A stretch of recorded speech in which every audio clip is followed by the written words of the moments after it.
Bonjour à tous. Vous me recevez? Oui. Oui. Recording in progress. Hmm? Bonjour, vous me recevez? Voilà. C'est ce qu'il sera te dire. Bonjour, je Moi, suis... Bonjour, nous vous entendons. D'accord.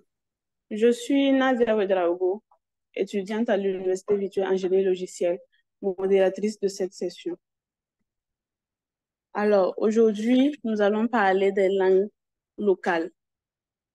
Nous avons avec nous Monsieur Palamanga Onadja, qui est concepteur en mécanique de bâtiment et concepteur à Smart Design, et à son binôme, Monsieur Arnaud Yarga, ingénieur en développement web et mobile, contributeur à l'entropie universelle depuis plus de 2 décennies et doctorant en intelligence artificielle.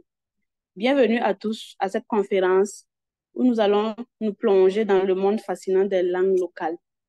Alors, je vais vous demander de prendre vos stylos et vos calepins car nous allons voyager avec nos différentes langues locales avec nos 2 conférenciers. Je laisse la parole aux conférenciers. Bonne écoute à tout un chacun.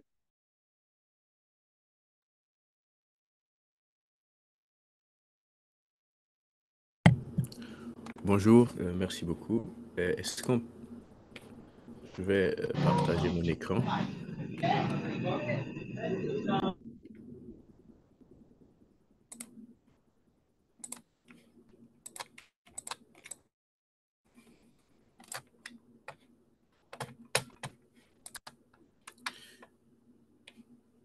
Est-ce que vous me recevez bien? Et puis, est-ce que vous voyez mon écran? Oui. Oui. Oui, c'est bon. OK, il y a un petit changement. Je vais faire la présentation avec Blaise Madiga, à qui je donne la parole. Merci. OK, merci bien, Arnaud. Est-ce que tu peux confirmer qu'on m'entend bien? Oui, parfait. OK, parfait. Donc, merci et bienvenue à cette présentation de Gomdia. Gomdia qui est une intelligence artificielle multilingue pour les langues de notre chère patrie, le Burkina Faso.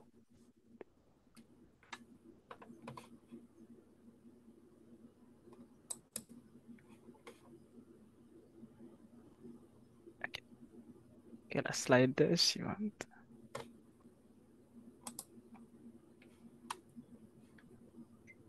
Donc, pour ce matin, le plan de notre présentation va se porter essentiellement sur 4 grands axes. Dans un premier temps, je vais vous entretenir sur les différents enjeux au cœur de ce projet.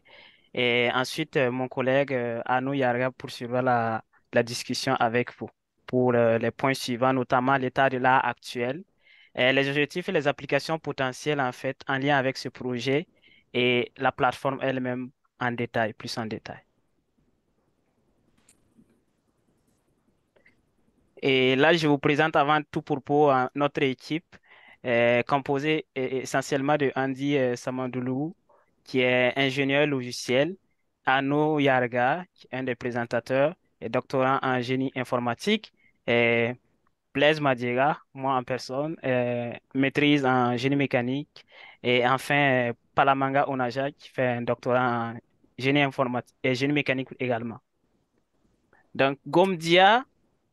Comme probablement certains l'ont déjà deviné, ça vient du maoré dans sa racine, gomé qui veut dire parole, parler plutôt, et IA pour intelligence artificielle.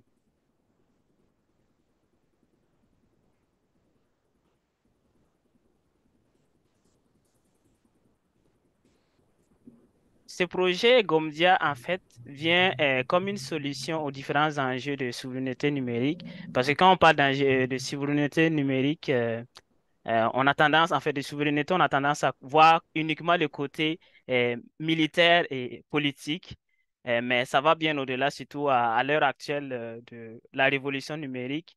Le numérique vient être vraiment un enjeu important à considérer dans un pays.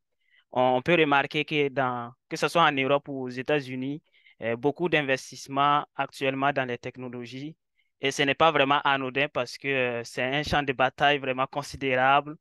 Et quand on regarde nos pays africains, on remarque quand même un grand retard technologique à combler, que ce soit au nom de la médecine, au nom des sciences ou bien des technologies agricoles. Il reste vraiment encore beaucoup de choses à faire de notre côté. Donc, ce retard vraiment est à considérer et on doit vraiment le prendre au sérieux. Et l'intelligence artificielle ou bien les différentes technologies de l'information, le noyau vraiment ou le cœur, entre guillemets, l'or actuellement, c'est le big data.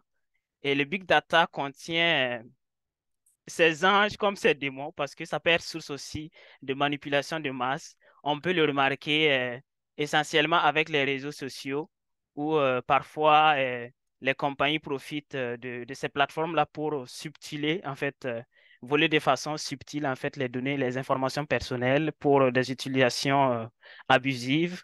Et même récemment où on a eu pas mal d'échos en fait sur des magouilles ou des, des, des, des bidouilles en fait d'élections en lien avec les données.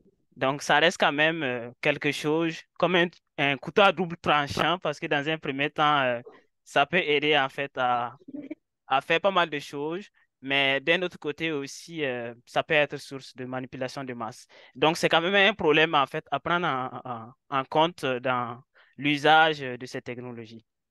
Donc, la nécessité de posséder nos données est un appel fort important parce que à partir du moment où les données, en fait, à partir de ces données, on est capable de manipuler vraiment toute une population. Donc, c'est vraiment très important de considérer l'appropriation de ces données et puis la confidentialité derrière ces données. Et d'où l'important, en fait, d'avoir des pôles de recherche et d'innovation dans le domaine.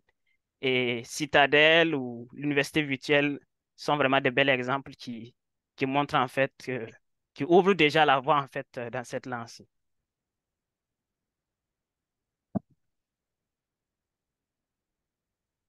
Et comme je le disais tantôt, actuellement, on est à une phase de révolution numérique et l'intelligence artificielle est au cœur de cette révolution. C'est vraiment une révolution euh, époustouflante parce que, en fait, les bienfaits ou les utilisations potentielles de l'intelligence artificielle ne sont plus vraiment à discuter. Quand on regarde, que ce soit du côté de l'agriculture ou côté militaire ou de la médecine, l'avancement incroyable qu'on a pu avoir avec l'intelligence artificielle, ce n'est plus vraiment à discuter. Donc, c'est vraiment une vaste possibilité. Mais quand on regarde GPT, ce qu'elle est capable de faire, tenir une conversation normale comme un être humain, ce qu'on n'aurait pas pu penser il y a quelques années, c'est vraiment hallucinant. Donc, l'intelligence artificielle, c'est vraiment une nouvelle révolution euh, et on ne doit pas vraiment le rater. Que ce soit en Afrique ou spécialement au Burkina Faso, il faut qu'on arrive à rattraper ce retard technologique. Déjà, on a raté d'une certaine façon la révolution industrielle, on ne doit pas encore rater une fois de plus la révolution numérique. Et comme je le disais tantôt, euh, l'intelligence artificielle comme tout outil technologique, peut être source aussi de manipulation. Donc, l'usage responsable de l'intelligence artificielle, et il y a pas mal de recherches aussi qui fait actuellement sur l'éthique et l'utilisation responsable de l'intelligence artificielle, qui montrent en fait que c'est vraiment un enjeu important à considérer quand on fait un projet en intelligence artificielle. Parce que les outils, en fait, l'utilisation des données peut ne pas être faite en tenant compte des droits de l'homme ou bien de la confidentialité. Et le retard vraiment dans ce domaine pourrait être regrettable, surtout pour les pays africains et particulièrement notre pays, le Burkina Faso. Parce que déjà, comme je le disais, on a raté la révolution industrielle et l'ère actuelle, il y a certains qui disent que l'intelligence artificielle, c'est la nouvelle électricité. On a vraiment intérêt à investir là-dessus pour prendre aussi notre souveraineté numérique.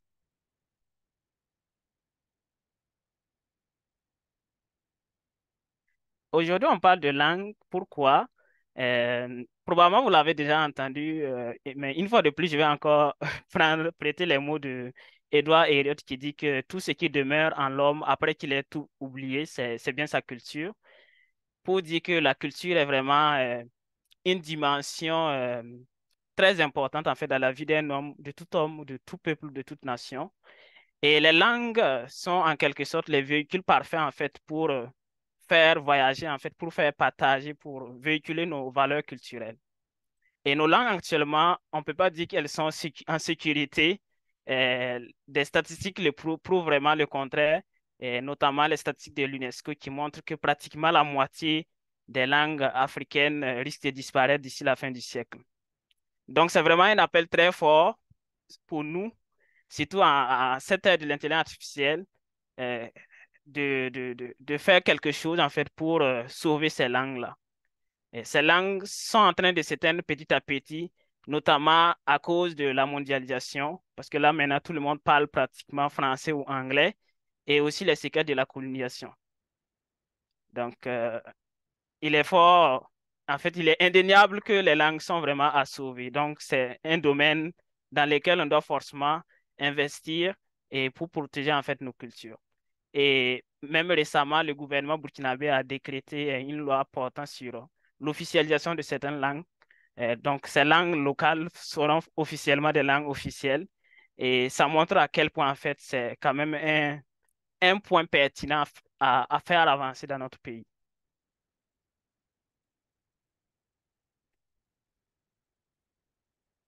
Et tantôt, je parlais en fait des potentialités ou bien de tout ce qu'on peut faire avec l'intelligence artificielle. Et parmi toutes ces potentialités, il y a le NLP, qui est le Natural Language Processing. Et le NLP a prouvé vraiment à travers les différents modèles qui sont sortis récemment, les possibilités qu'on peut faire avec le traitement de langage. Quand on prend un modèle comme GPT qui est capable de tenir une conversation naturelle comme un être humain avec une personne, et ça montre vraiment à quel point on est rendu, où on est capable de, en quelque sorte, créer des mini-robots qui sont capables vraiment de, de discuter comme des êtres humains, de parler plusieurs langues à la fois. Et cette possibilité euh, vient être comme une solution pour notre problématique actuelle qui est la préservation des langues. Donc, le NLP peut être vraiment au service des langues locales. On peut utiliser ces technologies, les LLM, pour immortaliser nos langues. Et ça peut être aussi des outils d'apprentissage de nos langues locales, parce que, bon, c'est vrai que euh, on a l'impression que le monde entier n'est pas intéressé tant, en fait, aux langues locales des pays africains, mais ça peut ne pas être forcément le cas. Peut-être c'est une question de vulgarisation et puis de visibilité.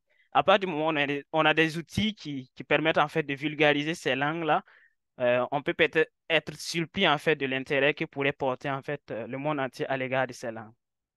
Là maintenant, je passe la parole à Anou Yarga pour la suite de la présentation. Merci. Merci beaucoup, Blaise. J'espère que vous m'entendez toujours. Oui, on vous entend, monsieur Arnaud. Merci beaucoup. Donc, comme on l'a dit tantôt, l'enjeu des langues couplés aux outils d'intelligence artificielle sont des enjeux internationaux. Et il y a plusieurs acteurs qui, sur le plan international, ont développé des outils qui permettent d'exploiter cette capacité des nouvelles technologies pour interagir dans le domaine des langues. Dans le plan de la traduction multilingue, certainement l'outil le plus utilisé, c'est Google Traduction. Et Google Traduction permet de traduire à peu près autour de 133 langues différentes sur les 5 continents. Donc, c'est un outil qui est extraordinaire, qui permet de mettre en relation des personnes qui ne parlent pas forcément les mêmes langues. Et dans ces 133 langues-là, il y a aux alentours de 12 langues africaines. Parmi ces langues africaines-là, on a l'arabe, on a le swahili, on a l'afrikaans. On a des langues du Nigeria comme le Igbo, le Yoruba. Puis on a aussi de nouvelles langues qui ont été rajoutées, parmi lesquelles il y a le Bambara du Mali, puis il y a l'Iwe qui est parlé au Ghana et au Togo. C'est un bon point qui permet de mettre à l'honneur les langues africaines, mais malheureusement, les langues du Burkina Faso ne sont pas comprises parmi ces 133 langues qui sont présentes sur Google Traduction. Donc, en quelque sorte, on se retrouve à la marge parce que on a besoin, si on veut utiliser cette plateforme-là comme pivot pour pouvoir communiquer ou échanger avec des personnes d'autres langues, on a besoin forcément de passer par, en général, le français parce que c'est celle qui est la plus utilisée, ou passer par une autre langue. Mais ceux qui ne comprennent uniquement que nos langues du Burkina Faso, nos langues locales, ne peuvent pas utiliser ces outils-là parce qu'ils sont à la marge. Un autre exemple d'application des technologies autour des langues, c'est Siri. Siri, c'est un assistant personnel, puis ça agit dans le domaine de la reconnaissance de la parole. Donc, vous pouvez activer Siri, parler, puis ça va reconnaître ce que vous avez dit. Puis, en fonction de ce que vous avez dit, ça peut faire des actions. Ça peut faire une recherche, ça peut envoyer un message, ça peut chercher quelque chose sur Google, etc., etc. Donc, Siri comprend autour d'une vingtaine de langues. En 2021, ils étaient à peu près à 21 langues qui étaient comprises par Siri. Et là encore, vous vous doutez bien, il n'y a malheureusement pas de langues du Burkina Faso qui sont comprises. Il y a aussi les outils conversationnels avec ChatGPT en tête qui sont mis en lumière depuis peu. Et ces outils conversationnels-là permettent de maintenir une conversation avec des humains. Et ces conversations-là sont des moyens de soit générer du texte, soit analyser du texte ou faire plusieurs actions dans ce sens-là. Et là encore, plusieurs langues sont comprises sur ChatGPT. Et vous l'avez sans doute remarqué, il n'y a malheureusement pas de langue locale du Burkina Faso. Un autre acteur qui est important dans le domaine, c'est Meta, anciennement Facebook, qui agit et qui développe des outils d'intelligence artificielle pour les langues en général et pour certaines langues africaines aussi. L'un des plus gros modèles qu'ils ont développé, c'est Seamless M4T, qui est un modèle multi-usage. Ça permet de faire de la traduction du texte vers de l'audio ou de l'audio vers du texte, et ce, dans plusieurs langues. Ça permet de faire de l'identification de langue, ça permet de traduire. Donc, c'est un outil multifonctionnel qui a été développé par Meta. Et dans cet outil-là, il y a quelques langues africaines aussi, notamment le Swahili. Et encore une fois, malheureusement, il n'y a pas de langue du Burkina Faso. Donc, c'est une constante que l'on observe. En général, ces grands outils-là, sur le plan international, font l'effort d'inclure des langues africaines, ce qui est un bon début. Mais pour les langues du Burkina Faso, elles sont toujours en marche.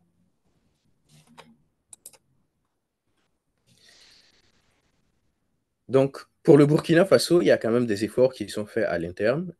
On n'a pas inventé l'eau chaude.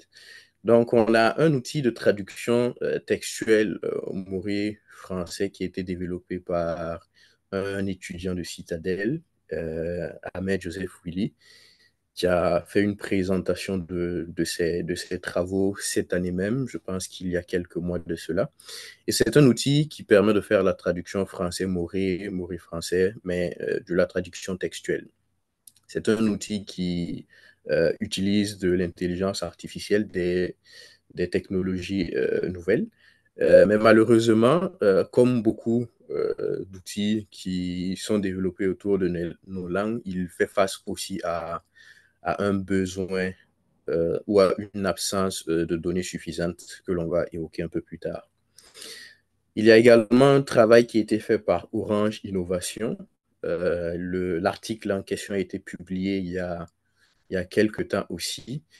Et dans cet outil-là, il y a certaines langues africaines qui sont comprises. Il y a notamment le moré, il y a le djoula, il me semble une autre langue. Et cet outil-là permet de faire la reconnaissance de la langue. Donc, c'est de l'identification. Et la tâche en elle-même consiste à écouter quelqu'un parler, faire un enregistrement et savoir quelle est la langue, en fait, qui est contenue dans cet enregistrement-là, quelle est la langue qui est parlée. Donc, c'est un outil qui est intéressant, qui permet d'identifier les langues, mais il est malheureusement limité parce qu'il ne peut pas permettre de faire de la traduction d'une langue vers une autre, par exemple.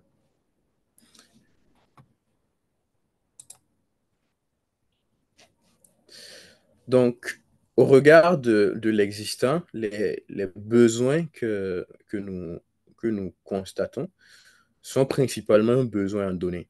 Un travail qui a été réalisé par Napon Emile, qui s'appelle Crowdsourcing for Data Collection and Labeling, démontre à suffisance que pour les données de nos langues, il y a un manque en quantité, puis un manque aussi en qualité. La quantité, c'est évidemment le nombre de données que l'on peut avoir, mais la qualité, ça fait référence au fait que ces données-là puissent être labellisées. Donc, on peut avoir, par exemple, un enregistrement audio de personnes qui parlent maori, mais pour pouvoir exploiter convenablement ça, il faut avoir la transcription en texte de cet élément-là, par exemple, pour pouvoir entraîner un modèle à faire l'équivalence. Donc, on a parfois pas suffisamment de données, puis les données que l'on a aussi sont en quelque sorte à moitié parce qu'elles ne sont pas labellisées. Un autre besoin que nous avons identifié, c'est l'absence d'une intelligence artificielle performante qui permet de faire ces traductions-là. En tout cas, au meilleur de nos connaissances, à la date actuelle, nous n'avons pas trouvé un modèle qui permet de faire ça. Peut-être qu'on est passé à côté de quelque chose, mais à l'étape actuelle, nous n'avons pas connaissance d'une IA qui permet de faire de la traduction de nos langues locales, que ce soit en audio, par exemple, vers d'autres langues qui peuvent être des langues internationales. Et ce faisant, notre objectif avec Gomdia, c'est de créer une intelligence artificielle de traduction multilingue pour les langues vernaculaires du Burkina Faso. Donc, notre objectif avec ce projet-là, c'est de faire en sorte qu'un paysan de Banfoura ou un agriculteur de Ziaré qui ne parle que maoré puisse échanger avec un Coréen qui ne parle que coréen, sans l'intervention ou sans le besoin d'un humain qui puisse faire la traduction. Ce sont des outils qui existent pour d'autres langues. Je prenais l'exemple de la Corée. Un Coréen aujourd'hui peut discuter avec un Espagnol alors qu'il ne parle absolument pas la même langue en utilisant les outils de traduction qui existent. Mais malheureusement, nous sommes mis à la marge de ces outils-là. Et être mis à la marge de la communication, ça nous coupe de beaucoup de connaissances que nous pouvons acquérir, de connaissances qui sont développées dans le monde. Aujourd'hui, par exemple, vous pouvez aller sur YouTube ou sur Google, chercher comment réparer un tracteur, par exemple. Vous allez avoir beaucoup de sources d'informations, donc de la connaissance. Mais cette connaissance-là est écrite ou est parlée dans d'autres langues que beaucoup de nos concitoyens n'ont pas accès. Et donc, avoir ces outils qui permettent de faire ce pont entre nos concitoyens et l'international, ça nous permet d'avoir une ouverture sur ces énormes quantités de connaissances-là dont nous avons nécessairement besoin pour notre développement personnel. Et comme on l'a dit tantôt, la réalisation d'un tel outil a nécessairement besoin de données et d'énormes quantités de données. Et ce faisant, nous avons donc commencé par une collecte de données. Donc, nous avons mis en place une plateforme qui nous permet de faire la collecte de données, lesquelles données nous serviront à concevoir cet outil de traduction multilingue.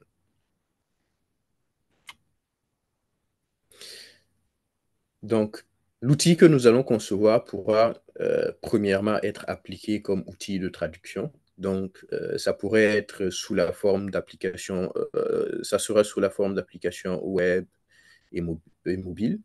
donc auxquels les utilisateurs pourront tout simplement accéder avec leurs ordinateurs ou téléphones.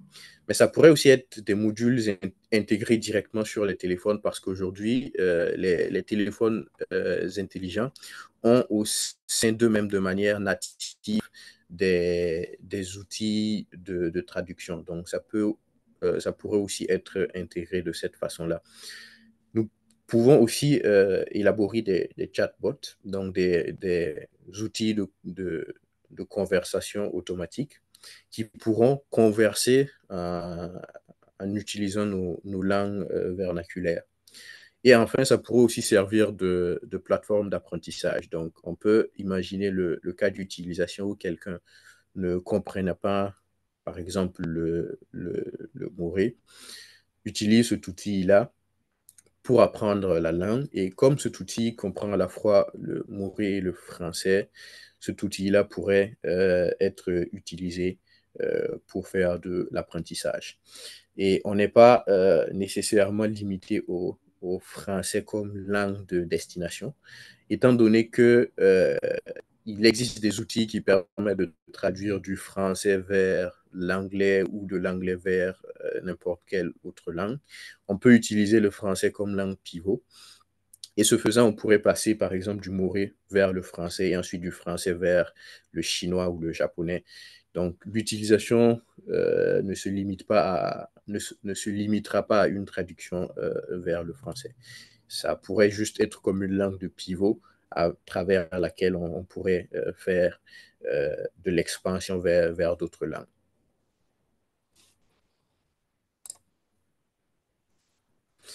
Donc, la plateforme dont je parlais tantôt, qui nous permet de faire la collecte des données, se trouve sur notre site web gomdia.com, dont le QR code est ici présenté. Et nous sommes en ce moment en phase active de collecte de données. Et je vais par la suite un peu présenter comment est-ce que le site web fonctionne. Donc, si vous allez sur gomdia.com, vous avez sur la page d'accueil une vidéo qui vous explique les enjeux du projet et qui vous explique aussi comment la plateforme fonctionne. Donc, la page suivante, c'est une page de description où nous décrivons clairement l'outil et le projet que nous voulons réaliser. Et l'étape suivante, c'est une collecte de métadonnées. Les métadonnées que nous collectons, il s'agit de l'âge et du genre. Ce sont les seules données nécessaires pour participer à la collecte de la donnée. Et pourquoi ces données-là sont nécessaires? C'est notamment pour s'assurer de la diversité des données que nous allons collecter. Vous savez sans doute, les données audio, par exemple, donc les voix varient énormément en fonction du genre et en fonction de la tranche d'âge. Donc, s'assurer que dans nos données, nous avons une représentation la plus générale possible de la population, assure en amont que notre outil que l'on va développer sur la base de cette donnée-là pourrait être généralisé et pourra performer de la même manière pour tous nos futurs utilisateurs. Donc, c'est pour cette raison-là que l'on collecte les données de genre et de tranche d'âge. Nous avons aussi besoin de l'acceptation des conditions d'utilisation qui sont des mentions légales que nous ajoutons. Puis, nous collectons aussi les cookies. Nous utilisons aussi les cookies qui permettent tout simplement d'identifier les sessions des utilisateurs. Sinon, à part ces informations-là, toute la collecte est anonyme. On n'a pas besoin du nom ou du numéro de téléphone de qui que ce soit. Et après collecte, on n'associe pas chaque donnée collectée avec une personne en particulier. Donc, après ces métadonnées, les options qu'il y a sur le site web, il y en a 3. La principale option de contribution, c'est parler. Dans cette option-là, on récolte les les voix, donc les enregistrements vocaux. Et cette option-là permet de contribuer à notre base de données audio. Donc, ça permet d'avoir au fur et à mesure une base d'enregistrement audio labellisés qui seront bien évidemment utiles pour la reconnaissance vocale et la traduction vocale. Il y a aussi une option qui consiste à écouter. Donc, cette option-là permet de valider la qualité des enregistrements audio. Donc, sur la grande quantité d'audio, sur l'étape d'écoute, on peut écouter différents enregistrements audio qui ont été faits et valider si la qualité est bonne. Et une troisième option de contribution, c'est écrire. Et dans cette option-là, on récolte des expressions de l'écriture, donc du texte, qui va permettre, encore une fois, d'enrichir notre base de données. Donc, une présentation de l'outil parlé. Donc, après quelques clics, pour parler, vous avez cette interface-là. À gauche, vous avez l'apparition telle que ça se fera sur un téléphone. Puis, à droite, vous avez l'apparition telle que ça se fait sur un ordinateur. Donc, l'utilisation est très simple. Vous avez un mot que vous devez prononcer. Donc, dans ce cas, c'est le mot 8, amoré, donc ni. Donc, pour participer, il suffit d'appuyer sur le bouton enregistrer. Et lorsque vous appuyez sur le bouton enregistrer, le micro s'active et puis vous pouvez parler. Et lorsque vous finissez, vous pouvez juste appuyer sur le bouton stopper pour arrêter l'enregistrement. Et après avoir enregistré votre enregistrement de ce mot-là en question, vous pouvez passer à un autre mot et vous allez tout simplement faire la même procédure. Donc, au total, nous avons en ce moment 30 mots. Donc, vous allez enregistrer les uns après les autres. Puis, à la fin, vous avez l'option d'envoyer votre enregistrement dans la base de données. Et donc, vos différents enregistrements seront sauvegardés. Donc, à l'étape actuelle de notre collecte, nous avons environ 900 enregistrements qui ont déjà été faits. Et ces enregistrements-là, comme je le disais tantôt, ce sont des enregistrements autour de 30 mots dans notre dictionnaire. Et en moyenne, pour chaque mot, nous avons 30 répétitions. Et nous avons plusieurs répétitions pour chaque mot parce que ça nous assure une diversité de prononciation de ces mots-là. Et ça assure d'avoir un modèle plus tard qui sera plus performant. Donc, ces 900 enregistrements, ça représente une petite quantité de données au regard des bases de données actuelles qui peuvent aller jusqu'à des dizaines de milliers, voire des centaines de milliers d'enregistrements. Mais comme on le dit, même le plus long des voyages commence par un pas. Donc, c'est déjà un bon début en quelques semaines de lancement. Et nous avons bien évidemment activement besoin de votre participation pour avoir la base de données la plus étoffée possible afin d'avoir l'outil le plus performant possible. Donc, pour contribuer, il suffit d'aller sur gomedia.com. En 3 clics, il suffit juste de donner votre genre, votre tranche d'âge et choisir votre option de participation. Et juste en 3 clics, vous pouvez déjà commencer à contribuer. Donc, nous vous invitons à participer et à partager. Et ensemble, nous pouvons faire rayonner nos langues à travers le numérique. Donc, merci beaucoup à tous pour votre attention. Merci aux organisateurs du Sénar, qui est une initiative que nous apprécions grandement, qui permet de faire se rencontrer des passionnés des numériques. Et nous espérons que cet événement-là puisse porter ses fruits. Merci beaucoup. D'accord. Merci à M. Blaise et à M. Arnaud pour leur présentation. Nous allons passer à la phase des questions.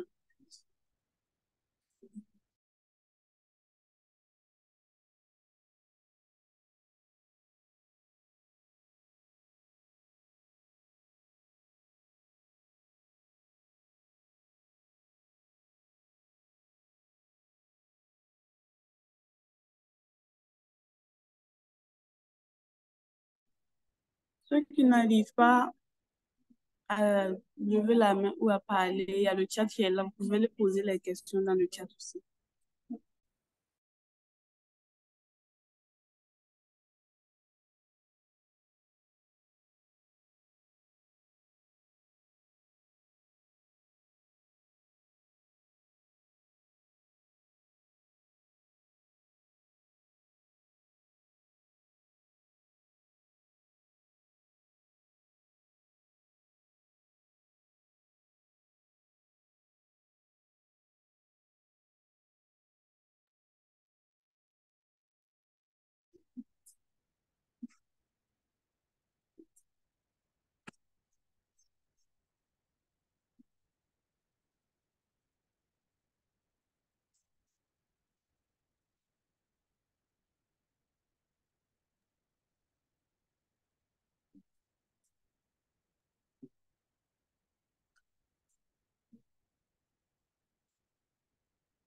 Oui, bonjour à tous.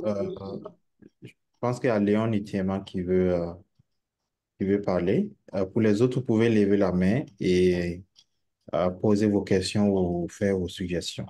Donc, Léon Itiema, allez-y. Ok, je vous remercie pour la parole. Je remercie également les deux brillants communicateurs qui nous ont permis de comprendre pas mal de choses sur l'intelligence artificielle et surtout de voir quand même qu'il y a une approche novatrice en fait par rapport aux langues nationales. Voilà. Moi, je voudrais vraiment intervenir pour ce qui me concerne parce que je suis chercheur, je suis de la recherche agricole au niveau de l'INERA. Euh, c'est vrai aussi que j'ai pris aussi les communications en cours parce que c'est rien que hier soir que je suis rentré dans le groupe. Voilà. Et je voulais savoir si vous avez, je pose maintenant la question aux communicateurs, si vous avez en fait des projets similaires comme ça au niveau de la recherche agricole, quand on sait que plus de 80% de nos compatriotes sont du monde rural, sont des agriculteurs.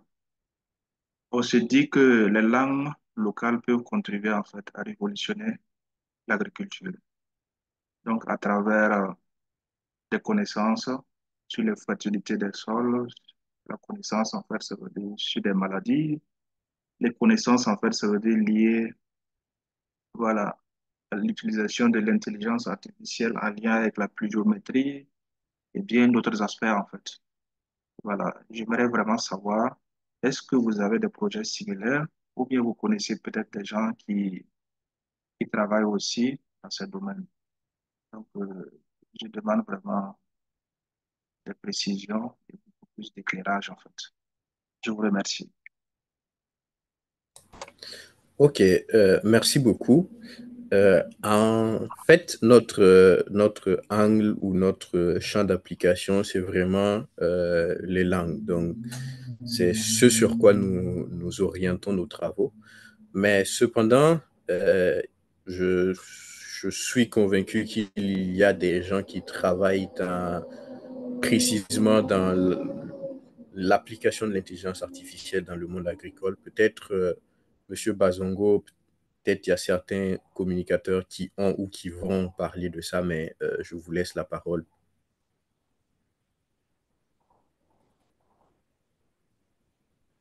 Ah oui, désolé. Alors, pour le cas de l'agriculture, alors au Burkina, il n'y a pas vraiment de... Bon, en tout cas, de ce que l'on voit, on n'a pas encore entendu un projet de ce type au Burkina Faso. Mais il y a des pays de l'Afrique où il y a des projets de collecte de données. La dernière fois que je regardais, je pense qu'en Tanzanie, il y a quelqu'un qui a collecté des données sur le plan, je pense que c'était des plantes, voilà, les maladies des plantes, des trucs comme ça. Voilà, je n'ai pas les détails, mais voilà, ça c'est le seul projet dont j'ai entendu parler en Afrique. Maintenant, je pense aussi que le projet Goumdia ici, c'est c'est un modèle qui peut être répliqué, OK? Que ce soit avec l'équipe de Goumdia ou avec ou des gens qui sont là, qui nous écoutent et qui trouvent que c'est un modèle intéressant. Je pense que c'est intéressant à répliquer et voir où est-ce que ça peut aller. Maintenant, moi, avant que Josué ou Drago ne prennent la parole, j'avais juste quelques questions pour l'équipe. Euh, D'abord, félicitations, hein. C'est des modèles qui sont de plus en plus populaires, c'est-à-dire utiliser le crowdsourcing pour collecter des données.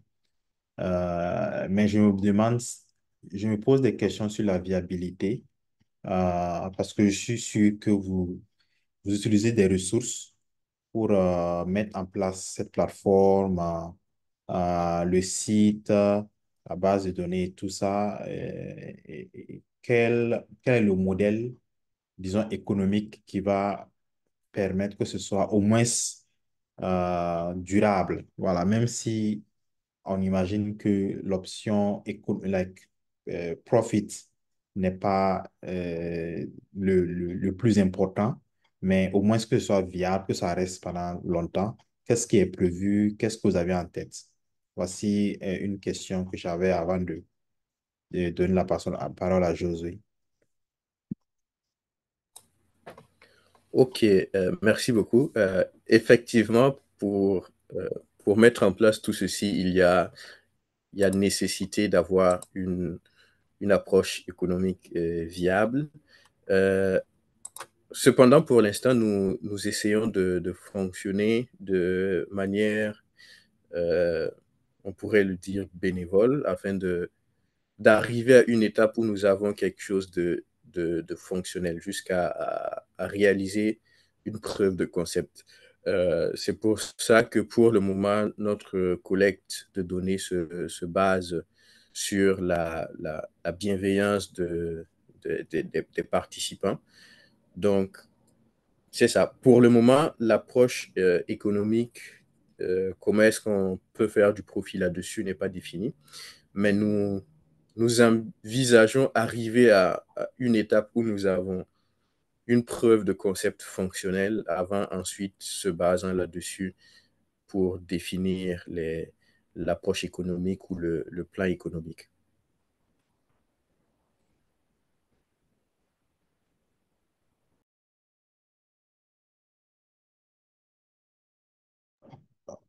Josué ou Drago, vous pouvez aller?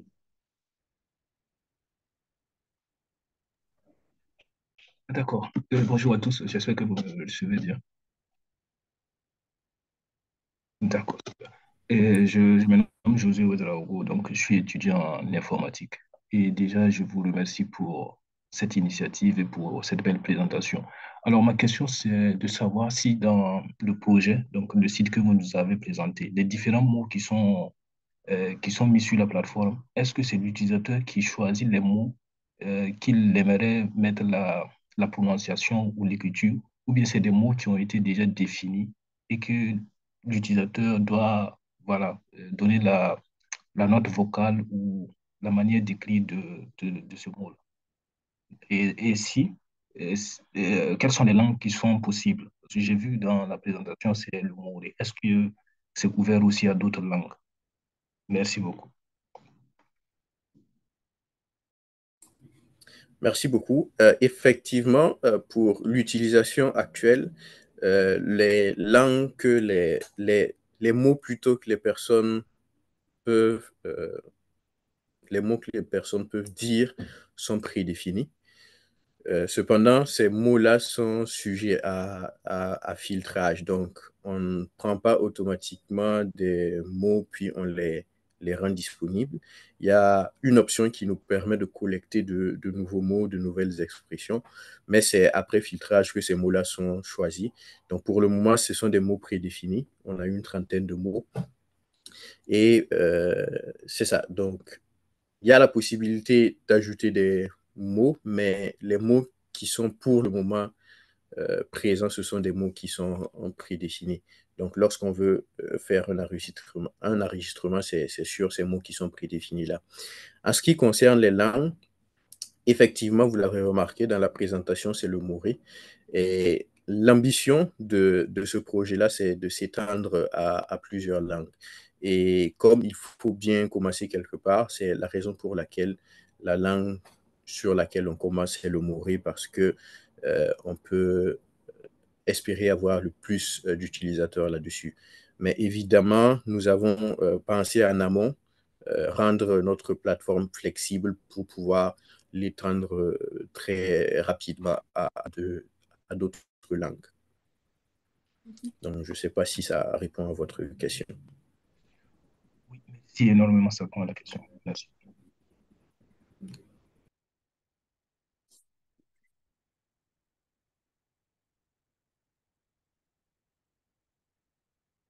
Autre question?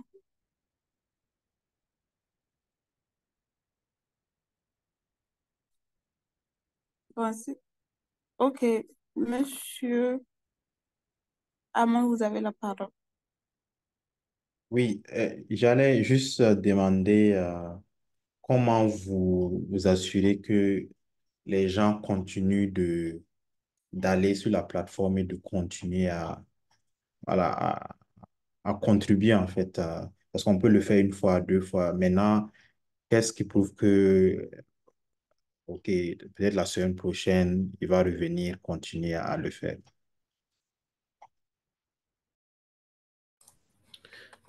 Effectivement, à l'étape actuelle, nous n'avons pas d'incitatif qui pousse les gens à participer. Donc, ça fait partie de notre stratégie pour le moment. On veut avoir les participations volontaires, puis avec les participations volontaires, effectivement, comme vous le dites, ce que l'on constate, c'est que les participations sont en général unitaires. Donc, les participants participent de manière unique. Cependant, à long terme, nous envisageons mettre en place des rémunérations financières. Et ces rémunérations financières-là pourraient être des incitatifs pour amener les gens à participer de nombreuses fois. Mais pour le moment, on essaye de voir à quel point on peut avoir une participation collective et puis avant de mettre en place éventuellement une incitation financière. Donc, ça sera ça notre stratégie pour en quelque sorte fidéliser ou amener les gens à revenir. Ok, super, merci. Peut-être si je peux me permettre une suggestion, il y a les leaderboards qui peuvent être intéressants aussi. C'est-à-dire, si je sais que, bon, je suis dans le top 10 dans le top 5 peut-être ça peut être intéressant. Et puis, si on a les leaders de l'année, et maintenant, chaque année, on récompense un, je pense que ça peut quand même, au moins, voilà, sinon, les gens vont aller juste pour l'argent, hein. Voilà, c'est juste une suggestion, mais vous verrez la meilleure stratégie à adopter. Voilà, merci beaucoup. Oui, absolument. Merci beaucoup. Et puis, c'est très apprécié. Puis, nous sommes très ouverts aux suggestions parce que on a aussi besoin d'idées. Donc, merci beaucoup. D'accord. Je vois que dans le chat, il y a mademoiselle Fadila qui pose trop de questions. Donc, je vais aller là-bas, vous lire les questions pour que vous puissiez la répondre. Merci pour la présentation. Si j'ai bien compris pour l'instant, vous êtes focus sur le Moré. Comment prévoyez-vous gérer les variations dans les différents dialectes du Moré, vu qu'en fonction des zones, il peut avoir différentes prononciations et variations de la langue? Ça, c'est sa première question. Donc, je vous laisse répondre avant de revenir sur la deuxième.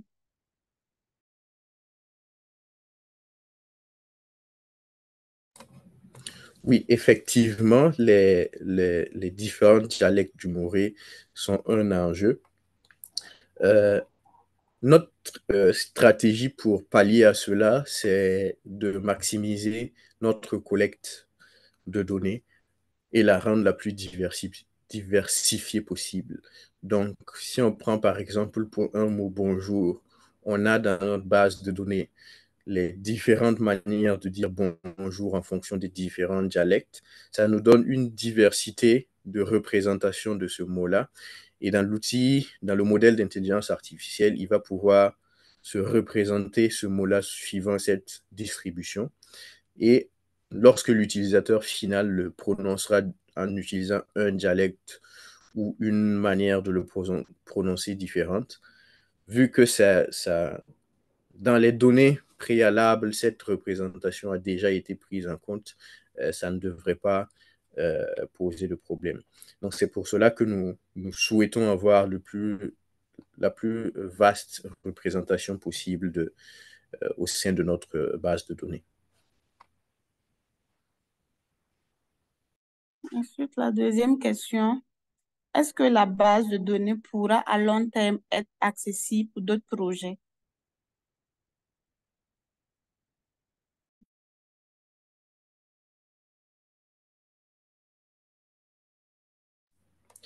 Oui, pour le moment, comme nous sommes sur la phase de collecte, la base de données n'est pas disponible.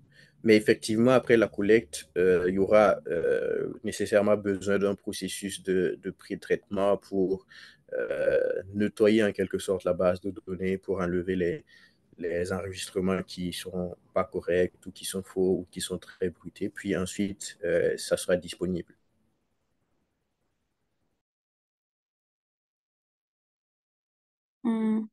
Avez-vous envisagé la possibilité d'enregistrer des conversations entières?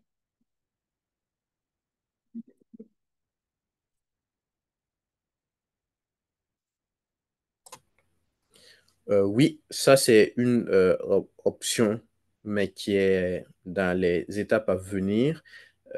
Pour le moment, comme on le disait, on a des mots qui sont prédéfinis, mais ça c'est effectivement une option à laquelle on pense. Après l'apprentissage ou la collecte de certains mots, les conversations, ça sera une étape suivante. Mademoiselle Fadila, est-ce que c'est bon ou il y a autre chose que vous voulez ajouter?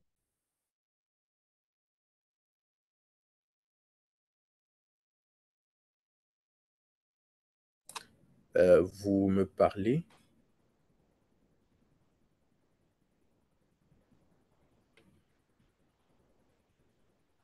Ok, on voit qu'il y a Monsieur Palamanga Onadja qui dit bonjour, j'aimerais revenir sur la question de l'utilisation des langues dans le domaine agricole.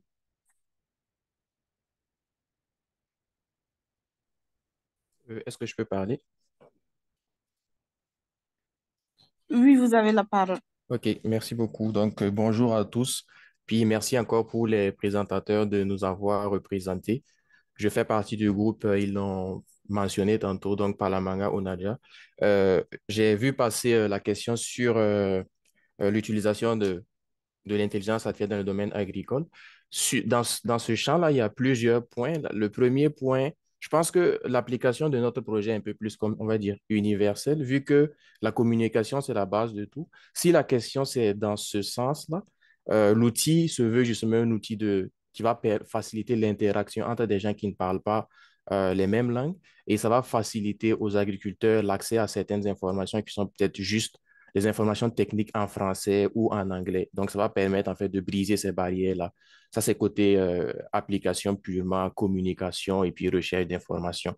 Sinon, euh, le modèle actuel, comme l'a vu, on a une trentaine de mots. Une trentaine de mots, c'est vraiment très peu pour supporter une langue.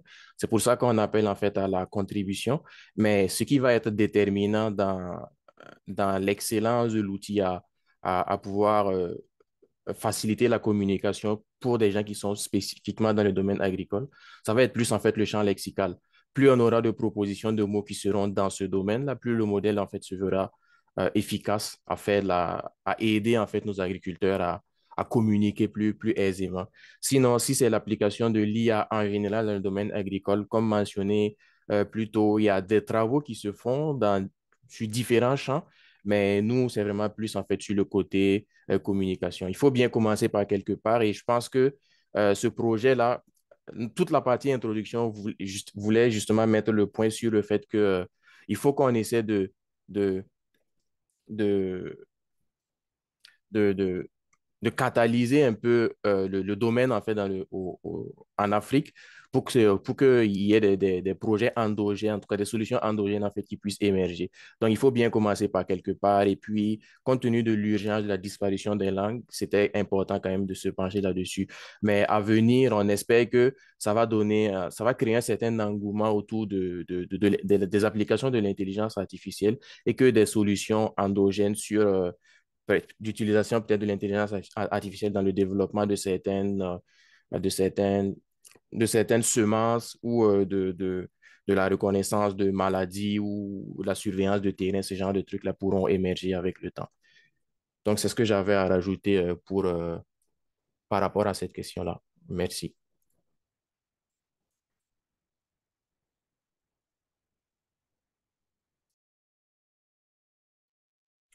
Merci à Monsieur Palamanga pour son apport.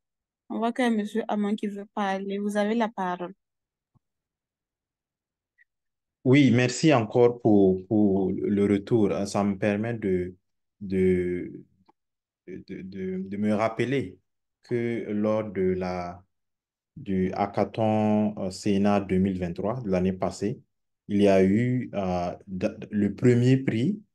C'était un projet qui s'appelle Songma IA. Donc, une chose qu'il voulait faire, c'est de permettre aux agriculteurs d'avoir des informations en langue locale, OK, pour les permettre de pouvoir voilà, faire voilà, euh, travailler. Par exemple, je pense qu'ils avaient mentionné le fait qu'ils ne savent pas forcément quand est-ce qu'on peut commencer voilà, à s'aimer. Ils ne savent pas quelles sont les graines qu'on peut utiliser. Est-ce que aujourd'hui ou bien dans la semaine, il va pleuvoir? Voilà, c'est des informations comme ça qu'ils ne maîtrisent pas, mais ils vont chercher à le savoir en langue locale. Et l'idée, c'était de prendre ces informations-là en moré, d'aller les chercher en français ou en anglais et de les ramener en moré. Donc, ils ont eu le premier prix. On a essayé de les accompagner jusqu'au bout, mais c'est toujours en phase, en attente parce qu'effectivement, la question de la langue est compliquée. C'est-à-dire, on n'a pas trouvé une solution à cela. Et je me rappelle qu'on a même eu à envoyer disons, un des gagnants au Ghana pour, euh, euh, pour se connecter aux solutions du Ghana là-bas. Donc, parce qu'au Ghana, il y a des solutions, je pense notamment, il y a Kaya d'un Ghanéen qui fait les traductions entre Twi, Ewe, anglais, des trucs comme ça.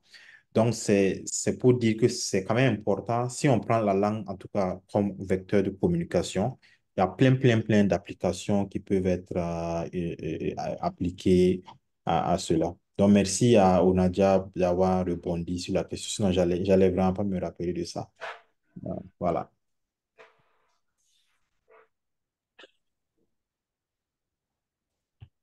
D'accord, merci à vous. Monsieur Léon Nutiema, vous avez la parole. Ok, merci beaucoup, madame. Je voudrais très sincèrement remercier toutes ces personnes qui ont intervenu pour m'apporter plus de lumière.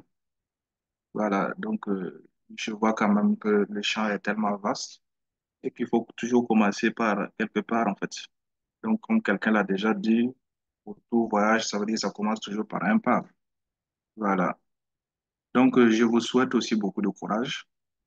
Voilà, il y a tellement de choses à faire. Vous avez du pain sur la planche. Donc, que ce soit dans le domaine agricole, dans le domaine de la santé, dans le domaine, en fait, de la géographie et plein d'autres choses, on en a besoin, en fait. Voilà. Donc, je vous souhaite beaucoup de courage. Il y a vraiment beaucoup d'opportunités aussi pour vous permettre, en fait, de réaliser ces beaux projets. Je vous remercie.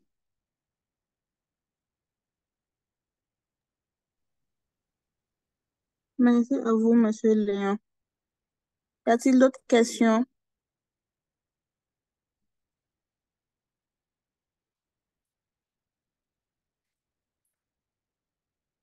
Bon, d'accord. Nous allons remercier Monsieur Arnaud et Monsieur Blaise Madiega pour leur intervention et tous les participants, ceux qui ont parlé ou pas. Merci à vous d'avoir suivi cette session et on se donne rendez-vous dans quelques minutes pour la prochaine session. Bonne journée à tous. Merci beaucoup. C'est bien.